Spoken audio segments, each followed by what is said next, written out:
Hi there. So, as you know, I'm Daniel Kirsch, and I'm here today to talk to you about your literature review, which is a very, very important first step in your new ongoing research project that will last the rest of the semester. And more importantly, is going to be the next thing that you turn in Module 4. It's going to be due April 9th. So to start off, I've written a couple of questions up here that are kind of an FAQ, and I want to use this video to discuss with you what a literature review is and maybe what it's not, and what it's, what the purpose of it is, just some of the more specific questions about how to undertake it. What I'm not going to do is kind of demonstrate a literature review in this video. That'll be for the next video of how do I start. So when we get to that, we know it's time to turn the page. So first of all, kind of titling this lecture, Why We Need a Literature Review. Literature reviews are, in the words of one author, very much like the foundation of a house. In the foundation of a house, you know that no one ever sees the foundation of a house when you're building one. But anyone who's ever bought a home or tried to sell a home before, we know that home inspectors tend to really examine very closely the foundation of the house in terms of whether or not there are cracks or there's any other sort of flaw in the foundation. Because if there is a flaw in the foundation or some kind of a break, then we know that for safety purposes and to bring the building up to code, in some cases it's necessary to tear down the entire house to rebuild the foundation. So the literature review is similar in the sense that no one ever really sees the literature review. No one really examines closely the literature review except, of course, reviewers. But readers tend not to look so closely at the literature review, and certainly they're not headline grabbing because they're not yours. They're parts of the research that have been done before that you are drawing upon in order to take up the next step. It's been called in science and more of the natural sciences, standing on the shoulders of giants. Right? That's what it means. That's what if you've ever heard that saying, that's what it means. It's basically taking the next step in whatever kind of research field you're in, whether that's social science research or natural science research. So what is it? What is the literature review? First of all, what it's not is a couple of things. These are important things that I've encountered in my teaching that if you have any notion of this, then I really urge you to watch the next couple of minutes. What it's not, first of all, is referring to literary literature. If we were in an English class or in a language arts class of some kind, we were in some kind of a, whether it's French or German or Spanish or Italian, it's not meant to be traditional fictional literature. That's not what is meant by this. The literature, and it sounds really, I know, kind of pretentious and kind of, very lofty to say the literature. But we say it so that we don't have to constantly say political science research. Basically, it's just a synonym for political science research. And whatever discipline, fill in whatever discipline you're talking about, historical research, sociology research, anthropology research. They are the journals and the books that undertake a peer-reviewed process in order to contribute to the body of scholarly research out there that is current and is building upon the knowledge gains made by previous researchers. Now that in and of itself, that is a lofty goal, to kind of break new ground, or for Star Trek fans, right, to boldly go where no one has gone before. the only way to know if you're going somewhere that no one has gone before is to check. And that's what a literature review is for. It's checking the past to see whether someone has done research like yours before. That's part of what it's a very important part of what it is. In addition, it's now that you know what has been done in the past, then you can take a new step in the direction of that research. Just understanding what it is that's gone before is essential to be able to say, well, I've got something new. So it takes quite a while in many cases to do a full literature review. And no doubt that anyone who reviews this will, your research project is always going to say, well, you should have added this to your literature review. That's a pretty typical comment by people who want to give you feedback about your research. So keep that in mind for when you have to peer review other people's research. And what's the big deal about peer-reviewed research? Well, peer-reviewed is both the standard and the gold standard in scientific research, and that goes for both natural, again, and social science research. And what it is let's take, for example, I have to make up a journal name, the Journal of Really New and Great Political Science Research. The Journal of Really New and Great Political Science Research has an editorial board made up of people who are prestigious and who have, written very kind of people who have written a lot of very famous publications that have been cited many times by other researchers. And the people who are doing the reviews are anonymous reviews that they get an email they usually get an email from the editorial board or the editor-in-chief of the Really New and Great journal. And they say, hey, anonymous reviewers, we will credit you later as an anonymous reviewer among many others, but this writer will never know that you were the person who was reviewing this.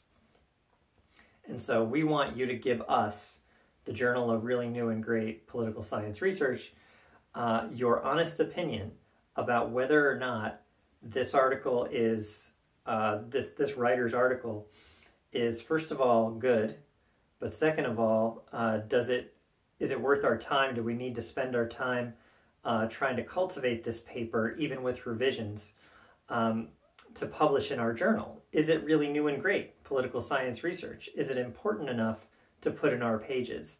And also, is it valid? Is your research true? Are the assertions that you make, do you have evidence for them?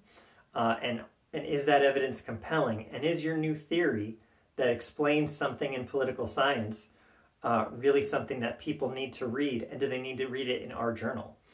So if you can answer all of those questions with a yes, then that's when two anonymous people out of 3 who read it have to say yes, yes, yes to all 3 of those questions for you to get an article published.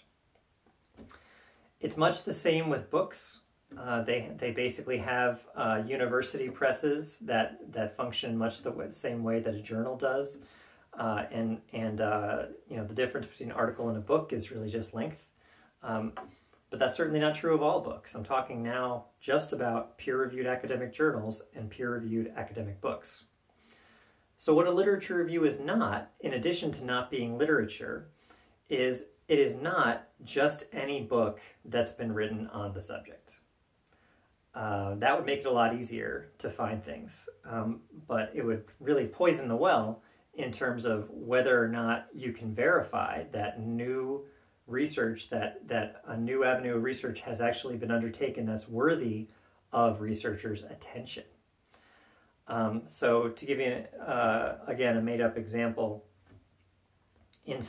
so someone decides to write a book on, the presidency, and they make it an assertion that Jimmy Carter's presidency was was the worst in history. Like they assert that Jimmy Carter, and they make a case. They make sort of a compelling case. They say, you know, he had all these economic crises, but he didn't have anyone on his side. He tried to do too many things. He tried to kind of manage his way out of the economic crisis, and he also had no real base that he was catering to. He was just trying to appeal to everyone. So they make this case. The writer makes this case, and they get it published by, let's say, I don't know, by Fantastic Private Publisher from New York A.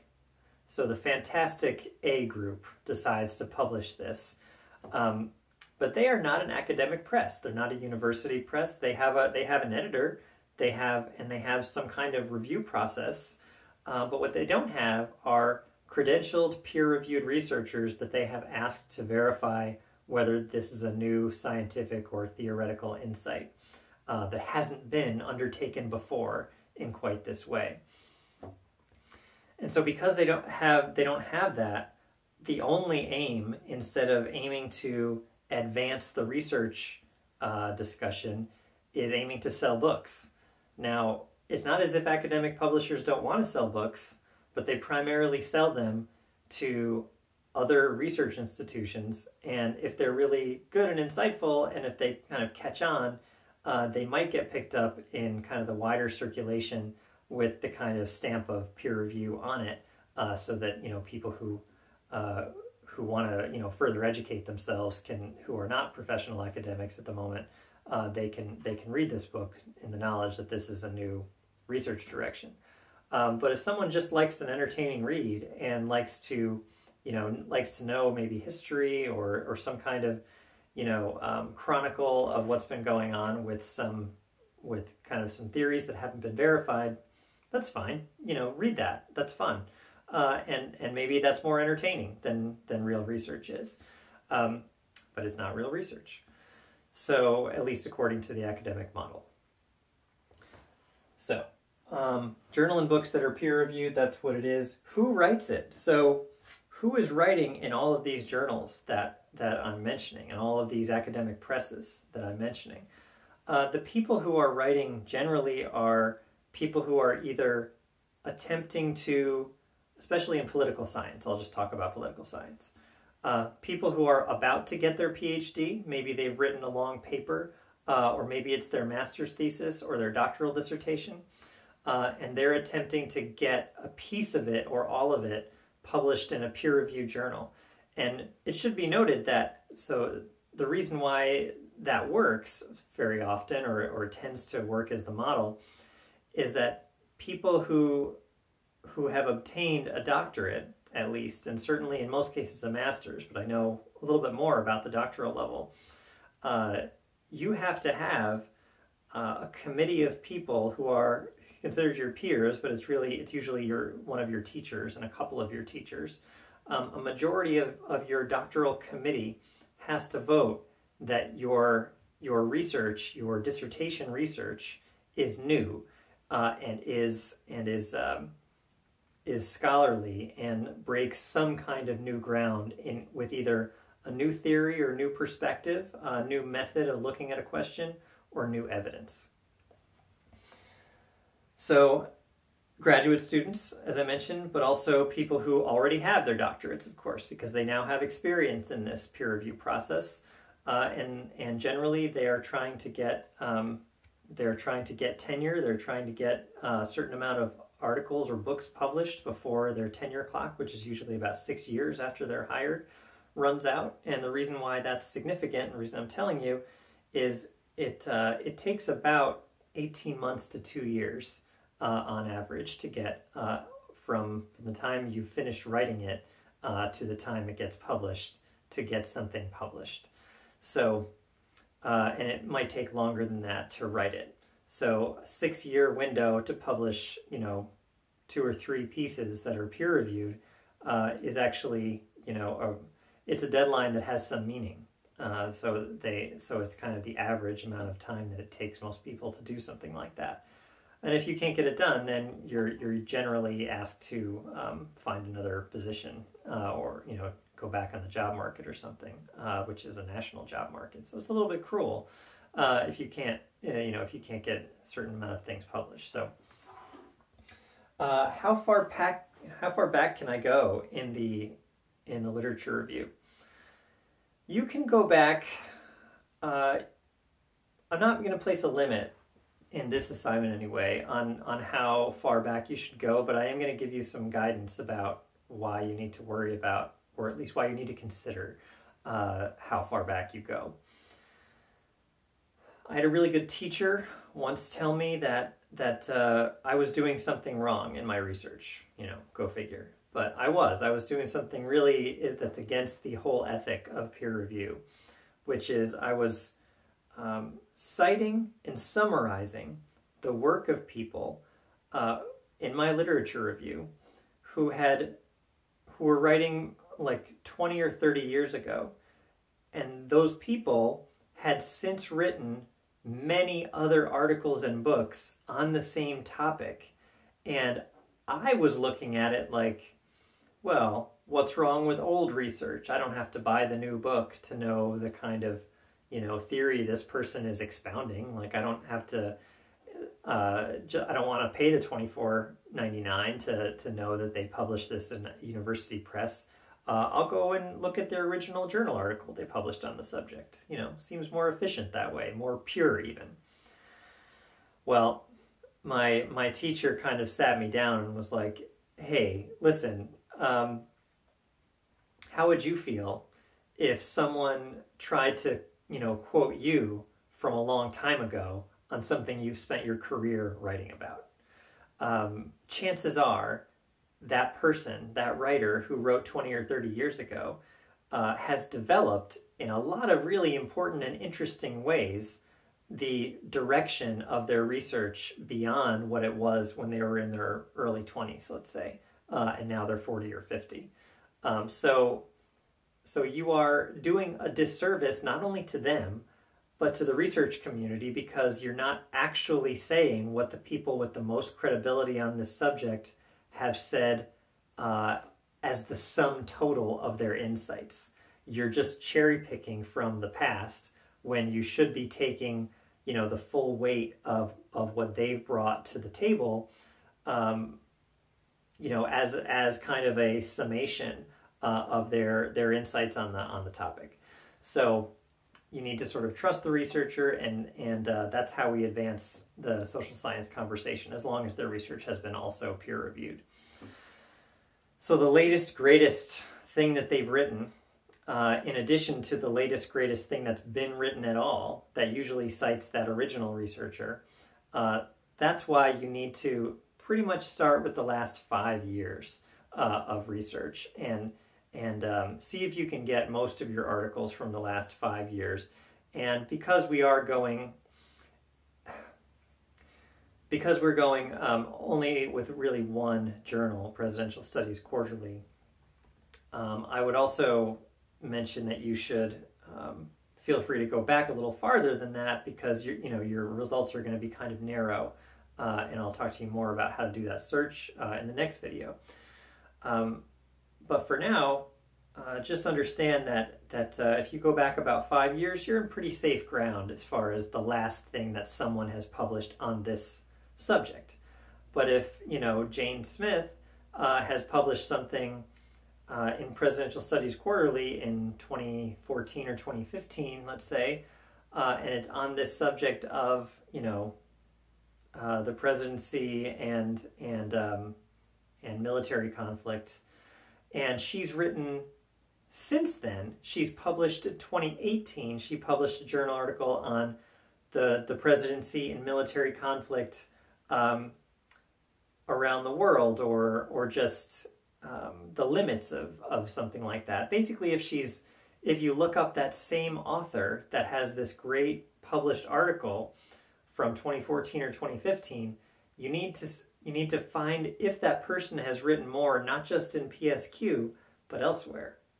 Okay, so that can be that can be in your second draft. But for now, if it's the latest thing in PSQ, that's fine for the first draft. But if they've written something since then, that'll be kind of the next round of peer-reviewed, the next round of literature review research that you do in Module 6. So that's how far back you can go. Just try 5 or 10 years. If you have to go back farther than that, if your topic is that narrow, then go back to maybe the year 2000. But if you're going to go back farther than 2000, it better be really unique, original research that's not even mentioned in your textbook, because you should probably just cite that as a source within the textbook. The textbook has basically this great literature review that's been done in Chapter 1. And so, you should really use that as your guide for what a literature review should look like. And what do you write exactly? What's in a literature review? You're summarizing in the most full-bodied way you can. You're summarizing the evidence, the arguments, the conclusion, the theory, and the method of 4 articles. Okay, and they should probably just be 4 Presidential Studies Quarterly articles. So that should take you, let's say, 1 paragraph each, 1 medium-sized paragraph each. So it should take you about 1.5 to 2 pages to do a decent literature review in this case. So that's how long it has to be. So what you're writing, you have to find not only what the author's name and you don't have to give the exact title in the text. You just have to cite it in a footnote. But you write what the subject of their research was, and if it's relevant, what they did, the exact kind of summary representation of what their research data consisted of, whether that was an experiment, probably not, public opinion research, archival research, public opinion, right? So they might have done their own survey, or they used existing data. They used an existing data set, something that they could use. They could perform a lot of mathematical arguments and manipulation of in order to do something new with it. And if you're not familiar with what a data set is, I would refer you to the website that I gave you, the ANES at ICPSR, American National Election Study at the Inter-University Consortium for Political and Social Research at the University of Michigan. So that's what that link is in Canvas. So you need to write the data, and you need to write what they did with it. So what exactly was their method? And again, these are not highly detailed paragraphs. Like, they are 1 sentence per each of these things. Their data, their methods, maybe the importance, their argument that they made or their conclusions, and the importance of it. So if you can kind of weave that all into 2 sentences, that's fine. But if you can kind of check every one of those boxes, then you're good to go on at least one part of your literature review. So, if you can get 4 of those articles that come as close as possible to what you've been doing, to what you're interested in, then you can take the next step after the literature review. And I'm going to have a whole other video about that. So it needs to be 1.5 to 2 pages. And how do you start? We will get to that in the next video. I will certainly break down, what kind of search terms and where you need to look in the university library. But for now, just understand. I hope this gives you a little bit of insight into what a literature review actually is and why it's such a big part of your grade. So this has covered kind of what it is and what needs to be in it. And the next is sort of, how to start it and, some of the more technical aspects. All right. If you have questions for me, of course, always make an appointment in Calendly during my office hours during the next few weeks. And try to think of something this week that you can really start to build on in terms of your literature review. Okay, that's all for me. Thanks for watching.